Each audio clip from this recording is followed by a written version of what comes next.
Buena tarde. Bueno, el día de hoy vamos a hacer un acercamiento sobre la tomografía de cráneo, en el cual vamos a tratar de describir un poco la anatomía de esa componente del cráneo, tanto a la bóveda craneana o a las partes óseas que vamos a poder identificar, así como también a las distintas estructuras que pertenecen a nuestro componente encefálico, dando tips, dando consejos y dando, bueno, básicamente herramientas para poder facilitar ese diagnóstico clínico que vamos a realizar a posterior. Bueno, entonces, bueno, sin más preámbulos, vamos a comenzar como normalmente lo hacemos, digamos, definiendo a qué vamos a conocer como tomografía de cráneo. Y es básicamente, es una de las modalidades diagnósticas de predilección, ya que es un diagnóstico de estudio fácil en cuanto a su disponibilidad. No es invasivo, es rápido y suele ser seguro para la realización. Este va a contar también con ciertas ventajas y desventajas, básicamente por la forma en la cual, o digamos por la disposición de rayos X. Es un estudio ideal para la detección de microcalcificaciones. También es sensible para la detención de sensibilidad alta sensibilidad para neumoencéfalos. Es también ideal para la visualización de estructuras óseas, detección de hemorragias. Es útil para pacientes monitorizados. También permite la reconstrucción multiplanares y en 3D. Es de fácil adquisición y método es seguro. El principal, bueno, desventaja que vamos a tener, principalmente, bueno, digamos, en el área pública de nuestro país, aquí en Venezuela, es básicamente el acceso que es variable según la institución, como tal, al recurso de la tomografía. La irradiación que ya habíamos ampliamente antes descrito, que va a ser un problema, digamos, una de las desventajas que va a presentar este estudio. La baja sensibilidad para la detección de accidentes cerebrovasculares, sobre todo en los periodos de estadios hiperagudos y agudos, y aunque no es materia, digamos, de nuestro estudio acá en radiodiagnóstico, dentro de la fisiopatología de esta enfermedad en particular, se va a describir dentro de la literatura que para poder evidenciar cambios a nivel tomográfico, vamos a necesitar o vamos a meditar por lo menos unas 6 a 12 horas posteriores al evento para poder visualizar realmente un cambio de densidad dentro de ese estudio tomográfico que vamos a obtener. Además de que, bueno, la siguiente desventaja es la pobre diferenciación entre la materia gris y la materia blanca. Tenemos que tener en consideración que, bueno, en las clases anteriores hablábamos un poco de esas generalidades para poder entender esto, y es que básicamente los humanos es capaz de percibir solo ciertas escalas de grises, no en sus totalidades. Por lo tanto, va a depender mucho de los programas digamos, de reconstrucción, que son los software médicos que se encargan de analizar las distintas imágenes producidas por la emisión de rayos X. Y bueno, que al ellos procesar esa imagen, poder para nosotros tener una imagen de alta calidad y por lo menos de muy buena definición para poder hacer un buen diagnóstico. Y bueno, por último tenemos que tiene un menor desempeño para la visualización de tejidos blandos a comparación de la resonancia magnética. En cuanto a la técnica, básicamente vamos a tener dos ventanas, que así lo va a describir el estudio, donde se van a encontrar tanto la ventana ósea como la ventana, digamos, encefálica, o como tal del cerebro. En el caso de la ventana ósea, esta nos va a hacer un realce principalmente es de la estructura del cráneo y de la base del hueso. Y como les hacía mención, el programa va a través de los filtros que que este puede poseer o este realiza, va a básicamente eliminar el resto de la escala de grises y generando una atenuación del resto de escalas o digamos, el de resto de estructuras que están dentro de nuestra bóveda craneana y provocando que haga un realce al nivel de la estructura ósea, pudiendo, bueno, visualizar fracturas principalmente a nivel de el cráneo o la bóveda craneana sin necesidad de tener, digamos, la imagen dispersa con respecto al resto de las estructuras. Con respecto a la técnica de la ventana a nivel cerebral, tenemos que, bueno, el aire aparece de negro, el tejido adiposo y es casi negro y y el líquido cefalorraquídeo es un gris oscuro. Tenemos que el tejido cerebral varía según la cantidad de tejido adiposo y bueno, y el hueso se aprecia de un color blanco. Básicamente en esta imagen que tenemos a nuestra derecha podemos ver que básicamente hay una pobre diferenciación entre la sustancia gris y la sustancia blanca. Tenemos también que a nivel de lo que vendrían siendo eh, dentro de de la estructura cerebral, vamos a ver una imagen hiperdensa, bien delimitada, que está separada básicamente de la hiperdensidad que va a presentar la estructura ósea, que si nos fijamos bien, va a tener un componente hiperdenso por fuera de la línea de que representa nuestro cráneo de forma bilateral y a su vez va a presentar una lesión que impresiona estar por fuera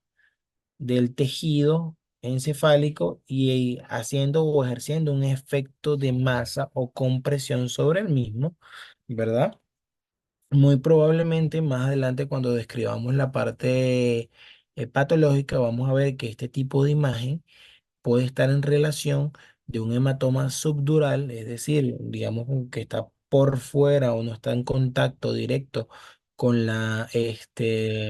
masa encefálica, da una imagen de semiluna y básicamente presenciamos también dos hematomas este, digamos, externo entre lo que correspondería al cuero cabelludo o en su defecto en los tejidos blandos y entre el hueso, que hay una acumulación también de este contenido por su densidad que impresiona sanguinolento, es decir, que presiona que puede ser un coágulo sanguíneo que se encuentra, digamos, en contacto directo con la bóveda craneana y está en, digamos, por debajo el tejido blando. Entonces, como estaba haciendo mención anteriormente, ¿verdad? Tenemos que recordar básicamente que el hueso tiene una densidad muy de unidades Hounsfield muy por encima, es decir, de 200 a 3000 aproximadamente. La sangre va a presentar una densidad mucho mayor que lo que refiere al, digamos, la sustancia blanca y la sustancia gris. Por eso es que podemos diferenciarla, como lo acabamos de describir en la imagen anterior, y a su vez el líquido cefalorraquídeo va a tener una densidad mucho menor que el resto de lo que venimos describiendo, pero sigue siendo, digamos, una densidad superior al agua o al aire en su defecto. Entonces, como ya lo describimos anteriormente en clases anteriores, solamente un breve repaso, cuáles van a ser sus indicaciones absolutas. Queremos que, bueno, de forma rápida tengamos que en claro consciente que, bueno, todo deterioro del nivel de conciencia que sea agudo donde el paciente dure por lo menos con este deterioro por más de 30 minutos, va a ser una indicación clara para realizar una tomografía de cráneo.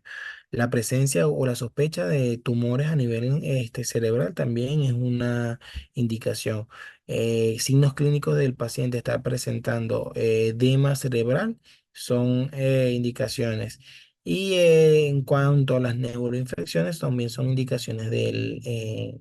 la tomografía de cráneo. La colimación dentro de la tomografía de cráneo, básicamente se refiere al grosor que este tiene.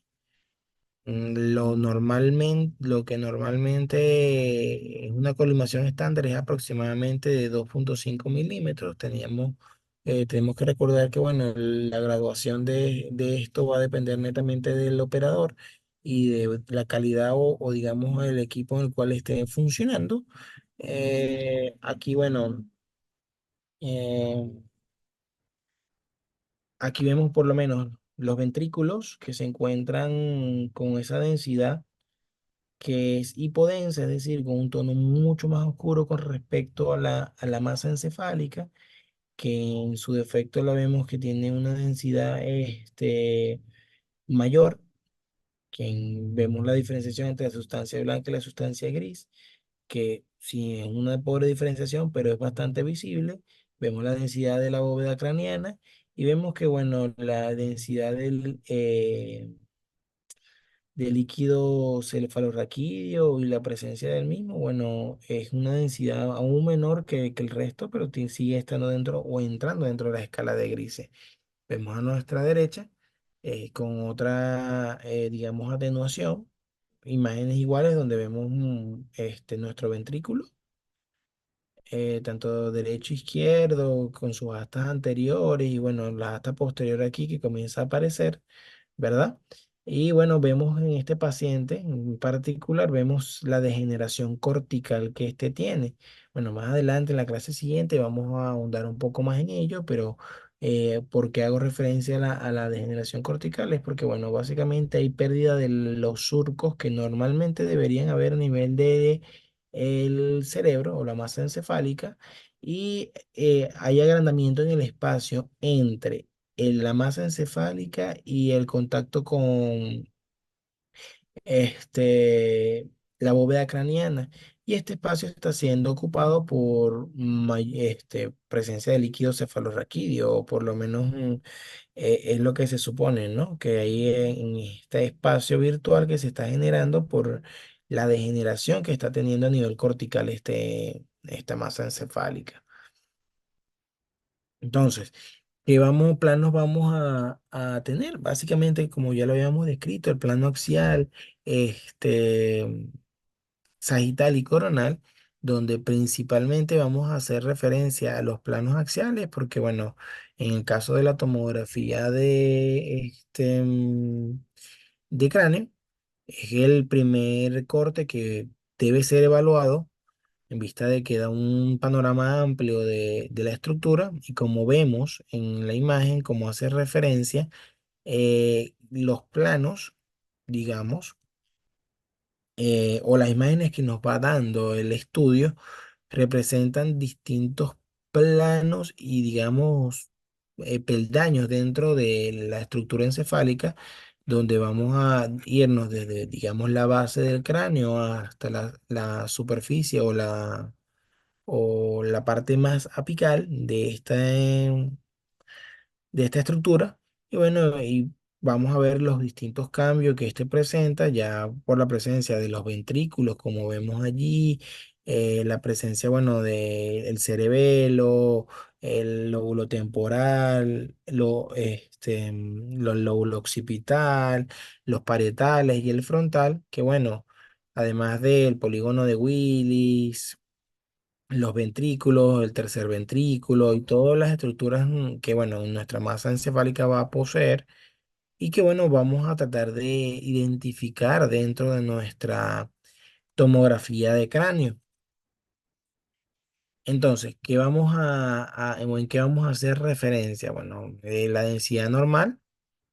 Como tenemos a nuestra derecha, vamos a tener que el gris, básicamente el nivel del encéfalo, lo hipodenso va a ser la grasa, el aire y el líquido cefalorraquídeo, y la hiperdensa, lo más brillante, vamos a tener principalmente la sangre, el yodo, o en este caso por los medios contrastados, y el calcio. Bueno, aquí vemos una imagen completamente, digamos, dentro de lo que cabe normal, con cierto borramiento de los surcos. Sin embargo, faltan ciertas imágenes como para poder generar algún tipo de diagnóstico. En cuanto a, bueno, aquí vemos lo que vendría siendo una escala o una densidad intermedia, que es lo que llamamos isodenso, que es la imagen que tenemos a nuestra derecha, que básicamente eh, el encéfalo como tal presenta una densidad intermedia. En la siguiente imagen vemos cómo hay una imagen hipodensa, que bueno, en este caso pertenece al tercer ventrículo, que probablemente esté en esta zona que está siendo señalada, y que bueno, también vemos que en el caso del paciente, el tejido graso que está presentando entre el cuero cabelludo o la piel que tiene nuestro paciente y la bóveda craneana, también da una imagen de hipodensidad. Con referencia ya o entrando en materia a qué estructuras o qué vamos a evidenciar dentro de nuestro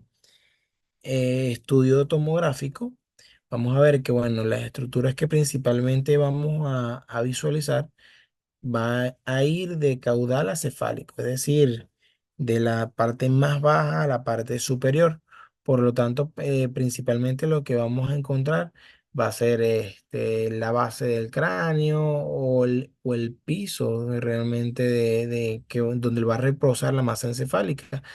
Principalmente allí vamos a encontrar las estructuras como la nariz o el componente de la nariz, que también a su vez va a presentar los senos. En este caso son los senos maxilares, los senos hemoidales, y vamos a, bueno, a poder describir cada uno de ellos. Bueno, en este caso, de la imagen a la derecha, vemos que, bueno, la imagen no se encuentra completamente limpia, sino que también vemos que hay una presencia de una imagen que se encuentra en este caso isodensa o por lo menos hiperdensa con relación digamos, al resto de que se encuentra a su alrededor, ¿verdad? De bordes bien definidos, que está bien delimitado, muy probablemente en relación o en sintonía con la presencia de alguna masa que esté, un LOE que esté presente a nivel este, de esta zona, que muy probablemente a nivel del seno paranasal que está presentando, y que bueno, muy probablemente esté en contexto de una masa polipoidal, o en su defecto puede haber algún crecimiento que pueda estar presente allí. Vemos que también, bueno, están las distintas estructuras como ese hueso frontal, tenemos las celdillas hemoidales, también está el foramen espinoso, vamos a encontrar el foramen oval, o sea, las estructuras van a ser bien delimitadas, vamos a poder describir cada una de ellas. Esta imagen que estamos viendo a nuestra izquierda pertenece a una ventana ósea, donde evidentemente vemos cómo, eh, digamos, los tejidos blandos son suprimidos o son pasados por un filtro en el cual no presentan o no pueden diferenciarse, mientras que hay un realce a nivel óseo, donde podemos ver cada una de las estructuras, incluyendo esas celdillas hemoidales, podemos ver bien todos los foramen que están a presencia a nivel la bóveda craneana, o sea, vamos a poder visualizar de manera completa la estructura ósea. Mientras que la imagen a nuestra derecha vemos un poco de esa ventana cerebral, donde vamos a ver que los tejidos presentan sus cambios de densidad característicos, no están suprimidos, y la parte ósea no está bien delimitada, o por lo menos no está tan definida como en la imagen anterior. Eh, que es importante de esta ventana también cerebral, que nos va a permitir ver la parte o el compartimiento muscular, ¿verdad? También presente a nivel del cuello, que ese es un tema que vamos a desarrollar en el siguiente módulo, sin ningún tipo de problema. Pero que como preámbulo vamos a ver que, bueno, los distintos músculos o grupos musculares, de acuerdo a su disposición y a su colocación dentro del plano, va a tener distintas densidades, ¿no? Vamos a tener también que, bueno, en estas imágenes vamos a principalmente describir el lóbulo frontal, vamos a tener los lóbulos temporales, vamos a tener el cerebelo, el hueso evidentemente frontal, vamos a evidenciar la silla turca, la cisterna supraciliar, tenemos las celdillas, más, de los mastoideas en este caso, la protuberancia del puente, también tenemos el vértice cerebeloso. Aquí tenemos la cisterna pontina y a nuestra derecha vemos como, bueno, ya unos cortes un poco más superiores vamos a tener el lóbulo frontal, los núcleos de basales y estructuras relacionadas, el diencéfalo, la ínsula, en este caso, vamos a tener el lóbulo temporal, vamos a tener el ventrículo lateral, el lóbulo parietal y en su defecto vamos a ver también el lóbulo occipital. Vamos a presenciar la asta anterior de nuestro ventrículo. Vamos a ver el foramen o la parte del tercer ventrículo. Vamos a ver la fisura coroidea y bueno, el atrio que está presente en esta zona también. En un corte, en este caso sagital, vamos a ver como principalmente tenemos el cuerpo calloso, ¿verdad? Tenemos la cisterna, como también vemos las distintas estructuras, principalmente a nivel tanto de cerebelo, de la región occipital, la región parietal, temporal y en su defecto frontal, donde, bueno, como logran evidenciar una tomografía, es una imagen rica donde podemos visualizar las distintas estructuras a nivel encefálico dentro en las que se encuentran la cisterna quiasmática, la cisterna solenoidea, los fornix, la rodilla, los rodetes, distintas estructuras que bueno, van a pertenecer a nuestro masa encefálica y que bueno, a prostre lograr identificar cada una de ellas nos va a dar algo muy importante que vamos a ver en nuestra parte patológica, aunque va a ser principalmente esa correlación anatómica en cuanto a la lesión que estemos evidenciando y la sintomatología que tenga nuestro paciente. También tenemos que, bueno, aquí está el tabique frontal, tenemos los huesos frontales, también los huesos parietales y el frente que principalmente tenemos en esta zona, ¿no? Entonces, yendo, digamos, de ya para ver cómo o describir cómo vamos a ir viendo nuestra tomografía, yendo desde la base del cráneo, como tenemos nuestra imagen a la izquierda, vamos a identificar principalmente, bueno, los senos frontales, ¿verdad? Las celdillas mastoideas y el hueso occipital, que pertenecen básicamente a la base del cráneo, donde en este caso a la base del cráneo vamos a tener nuestros lóbulos temporales, nuestro lóbulo frontal y bueno, el cerebelo en la parte posterior. Un corte un poco más superior o digamos yendo escalando en nuestra tomografía. Vamos a ver que, bueno, vamos a llegar a la cisterna supracelular, donde va a estar la conformación de nuestro polígono de Willis y por donde también va a discurrir o por donde va a estar presente este quiasma óptico. Básicamente, aquí vamos a ver cómo se distinguen las estructuras, principalmente la arteria cerebral, señalada aquí en rojo, el quiasma óptico, que está principalmente bueno, señalado aquí en morado, tenemos la cisura de Silvio, que son estas cisuras que vemos que parten de esta prominencia que tiene a nivel óseo y que bueno, el tallo encefálico el tallo, perdón, el tallo de la hipófisis que se va a estar presente justamente por debajo de este quiasma óptico y la arteria basilar que va a su vez a conformar una de las componentes de nuestro polígono de Willy. En ese mismo corte o en esa misma también vamos a tener de distintas estructuras, ¿verdad?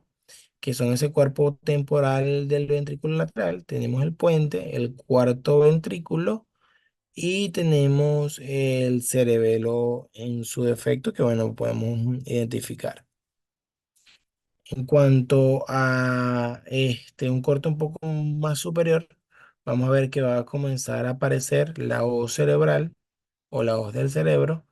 Bueno, la cisura de Silvio va a comenzar digamos, ir de la parte lateral hasta la zona medial. Vamos a tener la cisterna cuadrigeminal y el vérmex, que bueno, las cisternas principalmente van a ser cinco identificadas en esta zona, donde van a estar la supracelular o quiasmática, la interpeduncular, la cuadrigeminal, la prepontina y la magna. En esa misma corte, o digamos un poco más hacia arriba, como tenemos nuestra imagen en la izquierda, vamos a ver que vamos a tener presencia del cuerpo calloso, el cuerno frontal del ventrículo lateral,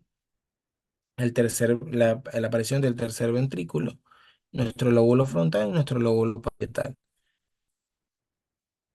Entonces, en esa imagen acercada que vamos a ver el cuerpo calloso dibujado en verde, digamos, en verde agua, ¿verdad? Que se encuentra aquí en la parte superior, la cabeza del núcleo caudado. Vamos a tener en morado el brazo anterior y posterior de la cápsula interna. Vamos a tener el globo pálido del putamen del núcleo lenticular y vamos a tener el tálamo. Entonces, aquí hacemos referencia al tercer ventrículo, a esta estructura que vemos acá y que está digamos, que hace referencia a nuestra glándula pineal, que en el caso de este paciente no presenta ningún tipo de calcificación dentro de la glándula pineal que se hace señala o se hace referencia en esta imagen a nuestra izquierda, mientras que en nuestra imagen a la derecha vemos como hay una calcificación por la presencia de esta hiperdensidad dentro de la misma o al mismo nivel de la imagen a nuestra izquierda, que bueno, representa una calcificación normal de la misma, ¿verdad? Y esto básicamente en un paciente adulto, mientras que en en nuestro lado izquierdo, vemos un paciente pediátrico de 6 años. Continuando con, digamos, la descripción de nuestro tomografía, en un corte un poco superior, vamos a ver que, bueno, va a aparecer de mejor manera la hoz del cerebro, que se va a lograr identificar tanto en la parte superior como en la parte inferior, el cuerno frontal del ventrículo lateral, el cuerno occipital de los ventrículos laterales, y vamos a ver los plexos coroideos apareciendo justamente en este cuerno occipital del ventrículo lateral. Vemos la ampliación del tercer ventrículo y la tienda, básicamente que pertenece a la tienda del cerebelo. Continuando con los cortes superiores, vamos a ver el cuerpo ventrículo lateral. Vamos a ver los plexos coroidales de mejor manera, que van a presentar en algunas ocasiones calcificaciones, las cuales van a ser consideradas como normales. Y vemos cómo la hoz del cerebro presenta, digamos, presenta movilización dentro de la masa encefálica. Vemos que, bueno, en comparación con una resonancia magnética, vemos, bueno, la diferencia uno con respecto a la calidad de lo que estamos logrando evidenciar en la tomografía, en cuanto a la definición de, como tal, la masa encefálica o el tejido blando. Vemos la diferencia en cuanto a cómo se visualizan también el cuerpo ventricular, Y en su defecto, bueno, vemos también la definición que presenta tanto los surcos, pero vemos que hacen, digamos, se omiten las densidades similares a la ósea, como en el caso de la voz cerebral, que no se logra identificar de buena manera en nuestra imagen a la izquierda, y que bueno, como tal la zona o la parte de la bóveda craneana, el hueso como tal, no va a estar bien delimitado, no va a estar bien definido en esa resonancia magnética. Vemos que también pueden existir calcificaciones normales de la bóveda del cerebro, como vemos en nuestra imagen a la izquierda, y a nuestra imagen a la derecha, que en imágenes superiores, ¿verdad? A la que antes habíamos descrito, vemos como ya desaparecen las estructuras que veníamos describiendo, como las partes ventriculares, los foramen o en su defecto los ventrículos, ¿verdad? Y vamos a ver principalmente la voz cerebral que va a dividir, digamos, el hemisferio derecho del izquierdo. Hago referencia, bueno, como les había mencionado en clases anteriores, nuestro lado izquierdo o izquierdo del visualizador de la imagen va a corresponder al hemisferio derecho del paciente, mientras que la imagen que encontramos a nuestra derecha va a representar el hemisferio izquierdo del paciente que estemos evaluando. Y vemos como también, bueno, nuestra imagen a la izquierda es mucho más visible o más visible o de manera más definida la calcificación que esta está presentando. Hace referencia o tenemos, digamos, se presta principal atención a estas imágenes es porque cuando veamos patología que en la clase siguiente, vamos a visualizar que, bueno, cuando existen hemorragias suramnoideas que ocupan este espacio por contenido como la sangre, se va a teñir de un color similar. Sin embargo, la densidad, o sea, las unidades Hounsfield, van a ser muy importantes en este sentido para poder delimitar si son calcificaciones que por consiguiente van a tener densidades superiores a las posiblemente o a las que pudiéramos ver o evidenciar en hemorragias solenoideas con el componente como sanguíneo ocupando este espacio. Aquí vemos también otra comparación con respecto a la tomografía de cráneo con respecto a la resonancia magnética. En este caso, un corte en T2, que eso vamos digamos, es materia de otro tema para describir más adelante, donde, bueno, vemos que la definición tanto de la masa encefálica con tanto sustancia gris, sustancia blanca, que como recordamos, la sustancia blanca es la que se encuentra más hacia la zona medial y la sustancia gris es la sustancia, digamos, cortical. Vemos que la diferenciación de esta sustancia en la resonancia magnética es mucho mayor. Eh, Se logra definir con claridad, con diferencia o de nuestra imagen a la derecha que corresponde a una tomografía que bueno, es de menor calidad. Entonces, con esto damos culminado la clase que corresponde a la anatomía normal de nuestra tomografía de cráneo,